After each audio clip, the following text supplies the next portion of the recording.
everyone. The first chapter for this week is chapter 1. We're talking about chapters 1 and 3. So I just want to kind of show you the highlights and some of the topics that we're going to be talking about. Chapter 1 objectives is right here, and there is 5 objectives for this class for chapter 1, and it's business communication in the digital age. Explain how communication skills fuel career success and understand why writing skills are vital in a digital world. Workplace, embracing social media. Identify the tools for success in hyper-connected 21st century workplace and appreciate the importance of critical thinking skills in a competitive job market in the digital age. Describe significant trends of today's dynamic network work environment. Recognize that social media and other new communication technologies require excellent communication skills. This is whether you are human resource, business, medical, any of those. You have to be able to communicate well. Examine critically the internal and external flow of communication in organizations through formal and informal channels, and knowing the importance of effective media choices and how to overcome typical barriers. Analyze ethics in the workplace and understand the goals of ethical business communicators. Recognize and avoid ethical traps and choose the tools for doing the right thing.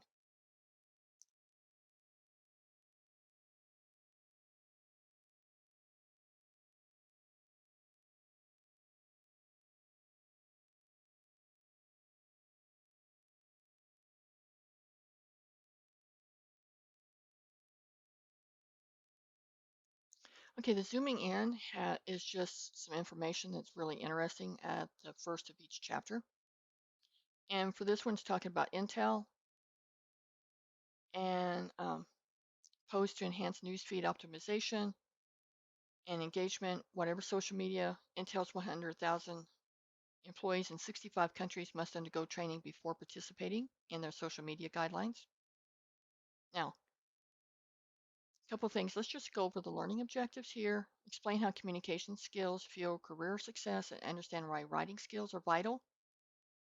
Show that to you at the front of the chapter. And the reason for this is that communication technology is unmatched mobility and connects individuals anytime and anywhere. Down here, such skills are particularly significant, right there, at a time when jobs are scarce and competition is keen.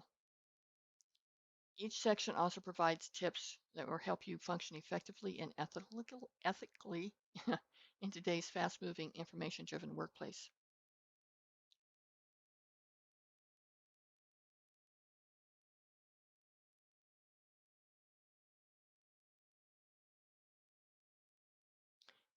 Communication skills, your path for success is one topic here. And I highlighted interviewers for defense contractor BAE Systems may request a writing sample to literally see if the candidate can write. UPS requires its workers to write clear and concise messages and to investigate and report their findings in a professional manner.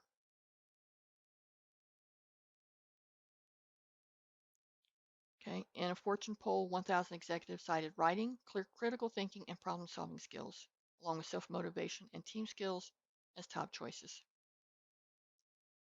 Writing has been called a career sifter and a threshold skill and the price of admission to be able to get a job and to be able to work at a lot of professions.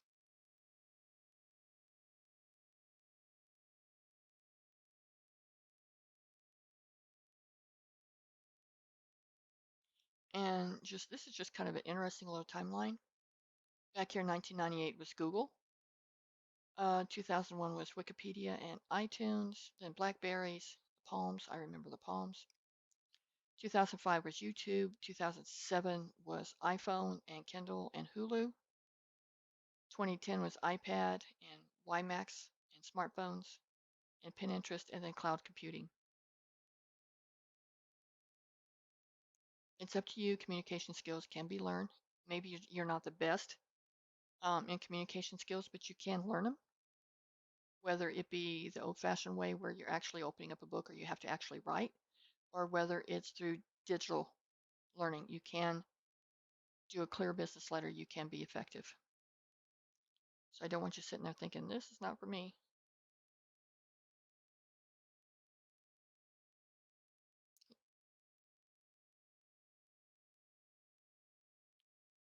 Digital workplace survival skills. It's something that is interesting. They need substantial content knowledge and information technology skills, advanced thinking skills, flexibility to adapt to change, and interpersonal skills. And this is from J. Willard Marriott, and that's like the Marriott hotels. Digital revolution and you tools for success. So we can talk. You can read about that. 21st century, you had information and knowledge, and previously it was raw materials and physical labor. Jobs in the information technology sector are likely to jump 24% in the next 7 years. And you should care because you're working in that digital age. You can expect to be generating, processing, and exchanging information. You will be in that age. You may be called on to use email, electronic slide presentations, wikis, podcasts, Facebook, etc.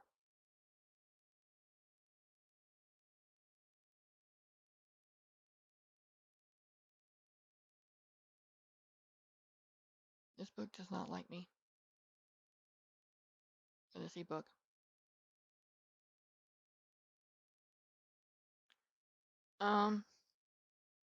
Thinking critically, some terms that you should know probably.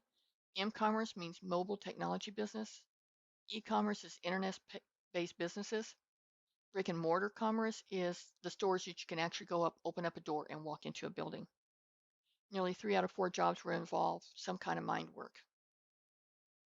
Product development, quality control, customer satisfaction. Managing your career. It's a highly competitive work, as you know, and you need to be proactive and exercise greater control over your career than college graduates ever did before.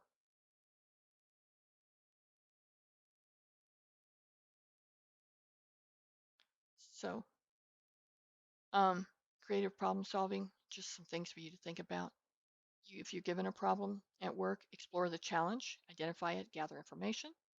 Then you generate the ideas. You come up with many thoughts to solve the problem and pick the most promising ones. Implement solutions, select and strengthen solutions.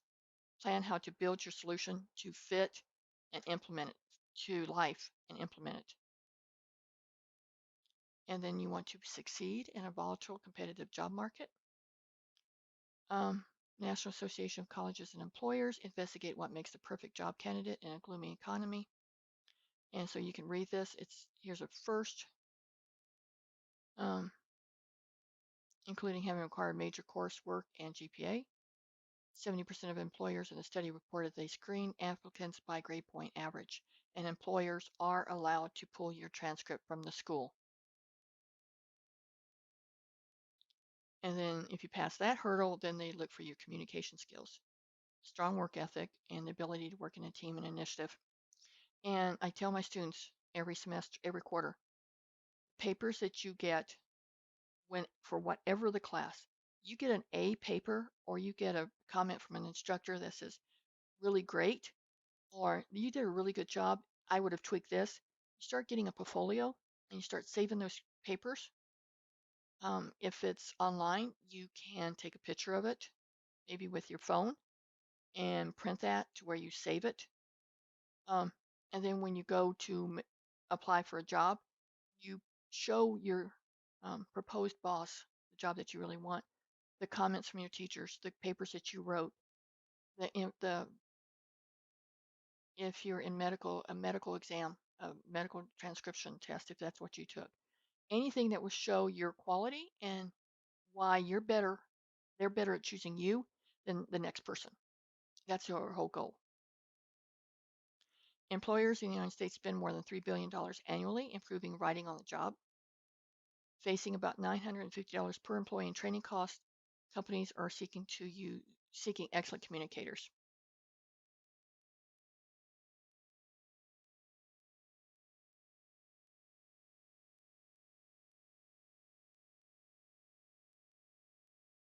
So skills you should have is written oral communication, critical thinking, analytical reasoning, ability to analyze and solve problems, innovation and creativity, understanding statistics, ability to locate and evaluate information.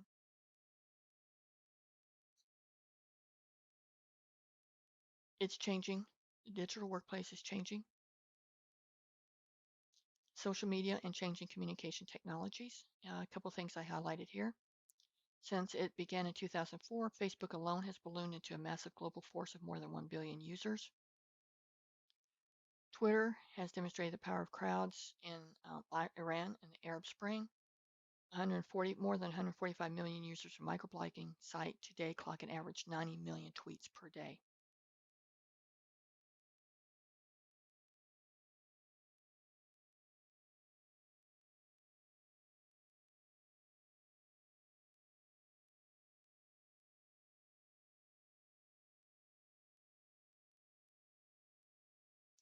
So just here's some statistics for you to look at. Anytime, anywhere. People, you used to go in at 8, leave at 5, you left work behind. That's not the way it works anymore. A lot of people are on call. If the company is running at 24-hour day business and you're one of the main supervisors during the day and you know more than, say, the supervisors on the other two shifts, you're going to be called if there's something work. If a crisis should strike at work, you're going to be contacted. Excuse me, in the last 2 decades, the line between work and leisure has become increasingly blurry. And it has. So it kind of depends on the job you're in and the arrangement you worked out with your employer. That's just something to think about. Here's some other information that's really, I think, fascinating that you should look at. The New York Times has complained about people basically being on call 24/7 because you don't get a break or off duty. Global marketplace and competition. Teenagers in Singapore, Latvia, South Korea, Australia, and the United States flock in droves to popular store openings by Swedish clothing retailer H&M and British food retailer Fresh and Easy. And they're doing it through social media. They're getting the word out about those stores.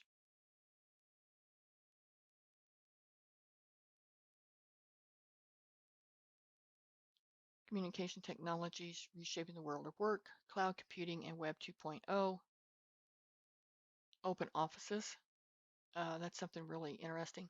It's getting more and more popular because instead of renting like 10 or 12 offices, you have people in on a rotating base, and so all that floor space and that rental space you had to pay for all of it. Now you're only paying for half of it because of the way your employees are coming in, doing their work, and then going back out. So this is beginning. It's slow, but this is getting more popular. Voice recognition is something else that's getting more popular.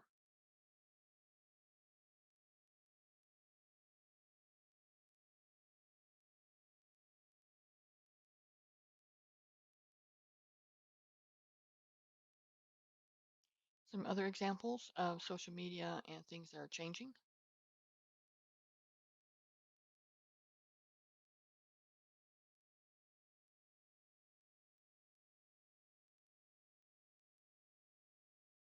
Shrinking management layers. In traditional companies, information flows through many levels of managers. However, GE Capital, General Electric's financial services arm, split into 4 business units. It was met with skepticism. Started reporting directly to CEO. The organization became flatter. A lot of times they think flatter means quicker response and more efficient. Here's a reality check, also keeping the organization flat. Just giving you an idea of what type of changes are happening in the workforce. Collaborative environments and teaming. The name of teamwork has become a reality in business. This again has been growing over time. Johnson & Johnson started forming small teams and charged each with tackling a cosmetic problem. Traditional teams helped turn around Simmons Bedding Company a decade ago by reducing waste in operations and boosting sales. Let me see.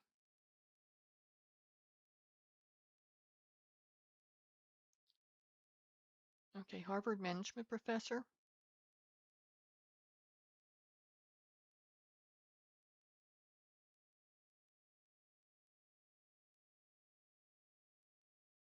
Heck. Um, Amy Edmondson, she argues that the new era of business requires a new strategy called teaming. Teaming is teamwork on the fly, like a pickup basketball game. The use of traditional teams, organizations, and now forming ad hoc teams to solve particular problems. Ad hoc means they come together, meet once or twice, and then they go away. They're not a regular standing team.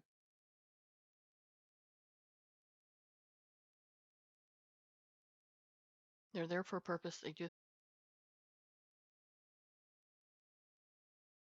Workforce diversity is changing. In your textbook in figure 1.7, white non-Hispanic, let me go down here. Shoot.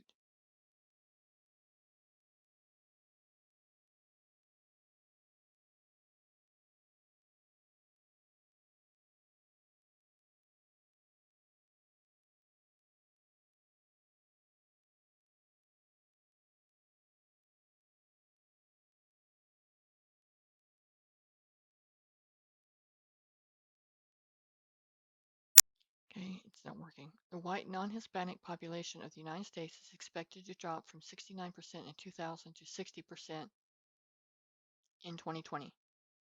Hispanics will climb from 13 to 19%. African Americans will hold steady around 13. Asians and Pacific Islanders will rise up from 4 to 6%. Women will get higher education in greater numbers than men.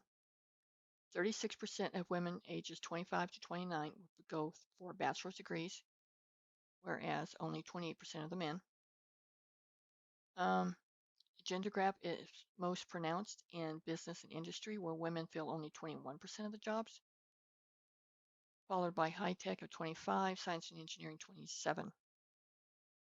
However, labor statistics projects that overall women will account for 47% of the labor force. And so your workplace and your environment is changing. By 2020, the number of workers aged 55 and older, I'm right here, 55 and older will grow a quarter of the labor force and more than double their number in 1998 that they had. To this competition, information age jobs, and add the influx of skilled immigrants, despite the barriers, some experts predict that by 2030, 500 million people will legally work outside their home countries, which is an interesting statistic. And there's a graph that shows it. Look at the graphs. Let me make this point, and I should have made it a little earlier. When you go through, don't blow by these. A lot of times, questions on the quizzes or your quizzes or homeworks or something like that, especially the final, may involve information from these graphs. It's always good to look at graphs in whatever course you're in.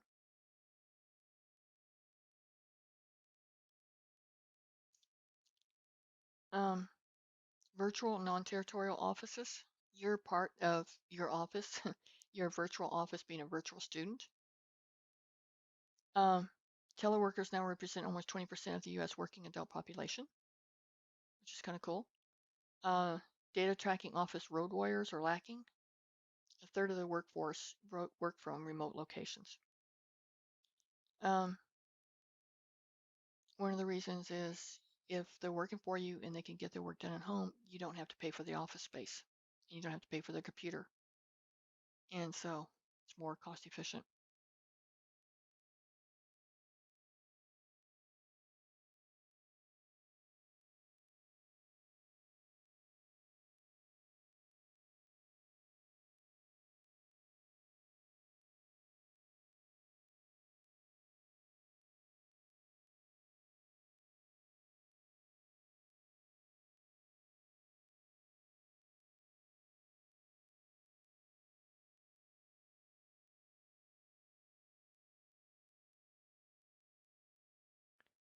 So we're at learning objective 4.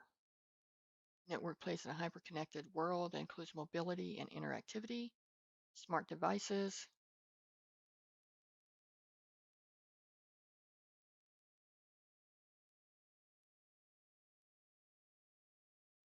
internal and external communications, oral communication, which is forms and advantages and disadvantages of oral communication. Written communication creates permanent record, leaves a paper trail.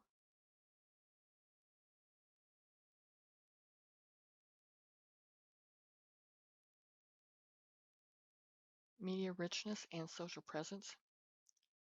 The media richness theory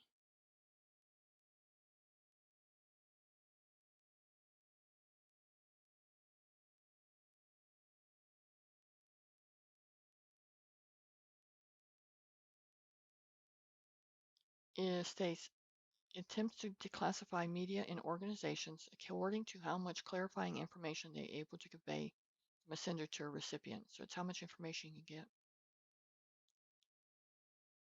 Down here's a nice graph. Least effective, lowest effective. So least effective is unaddressed documents, written and addressed, audio, video, and face-to-face. Media richness is up here at the top. Communication effectiveness here. Spam newsletter, letter, memo, note, email, blogs, chats, video conferencing, instant messaging.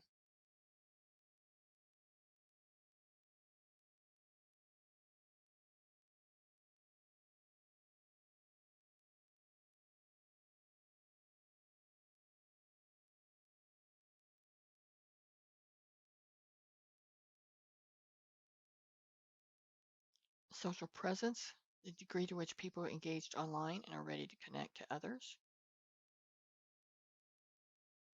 Formal communication channels. Downward communication from management to subordinates is about these policies. Upward communication from subordinates to management may be about this stuff. Horizontal communication, worker to worker, is about this information.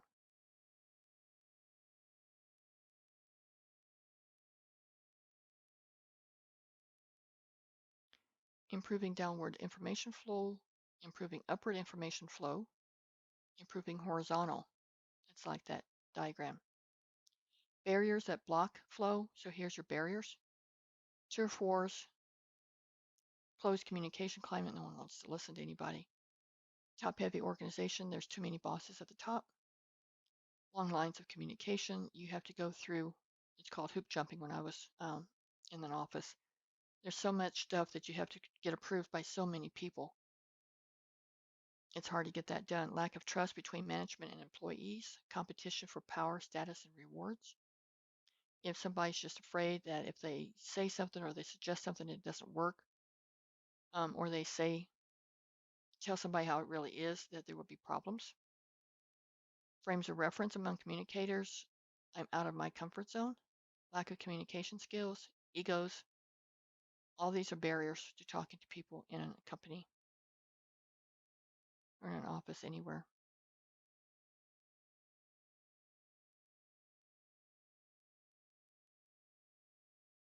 Informal communication, it's called using the grapevine.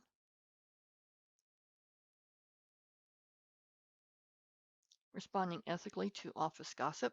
So don't gossip.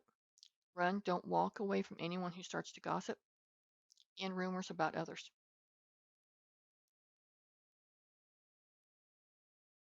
You don't want to be part of the rumor that can get you fired. Okay, attack rumors about yourself, keep confidences, limit personal tidbits you share about yourself, avoid any form of coworker belittlement, don't put anybody down, build coworkers up, don't tear them down, and then ethics.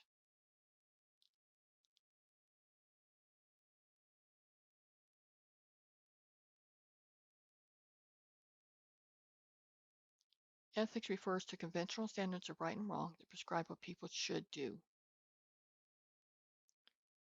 So, individual ethics, values, beliefs, ethical reasoning, goals, family and loved ones, rules, norms, values, beliefs, and goals. Then you have workplace ethic decision making, policies, corporate culture, goals, industry standards. Green is community, and the blue is society. And you can read over here for a little bit more of a definition on them.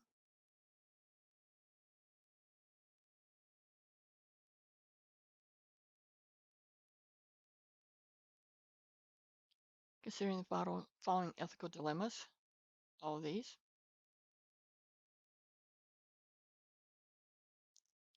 Ethical communicators abiding by the law, telling the truth.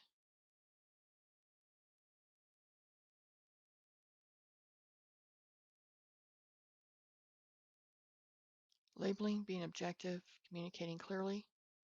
Use inclusive language. Avoid expressions that discriminate, like sex, ethnicity, disability, race, age. Giving credit where credit is due.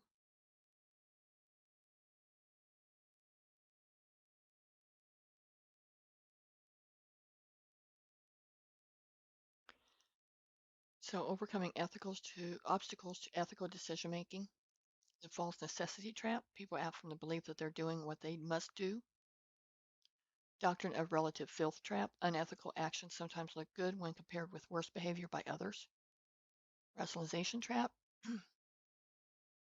Consider employees who steal time from their employers by taking lunch and coffee breaks, claiming sick leave when not ill, that type of thing.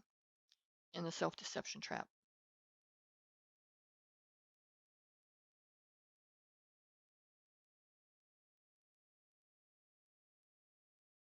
And ends justify the means. Choosing tools for doing the right thing. Acting ethically means doing the right thing given the circumstances. Right here.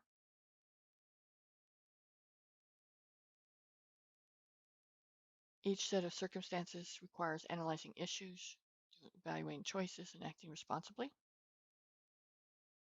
Here's 5 questions to guide ethical decisions. This is one of the questions you need to consider. Is the action legal? Would you do it if you were on the opposite side? Can you rule out a better alternative? Would a trusted advisor agree? Would family and friends, employer, and coworkers approve? If the action is illegal, don't. If it's legal, proceed with caution. If it's all this, then hit go.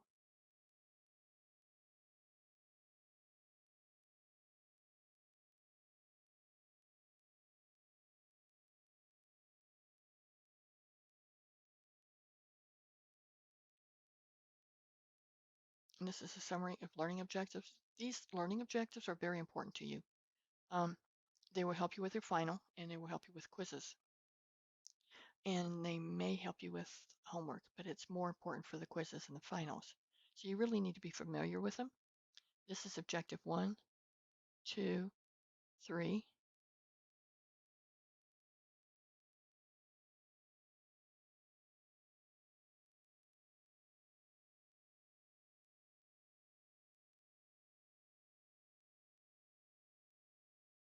4, 5. And then just some review questions. And the good thing about the review questions, if you look through here, if you're having a hard time with the quiz, it tells you what objective it's under. And if you've written down the start page of each objective, then you know what page to start to, and you can look up the answer. That may help you do the quiz fine. All right. So that's it for this video. The next one will be discussing your homework for this week. If you have any questions, let me know. Okay. Bye-bye.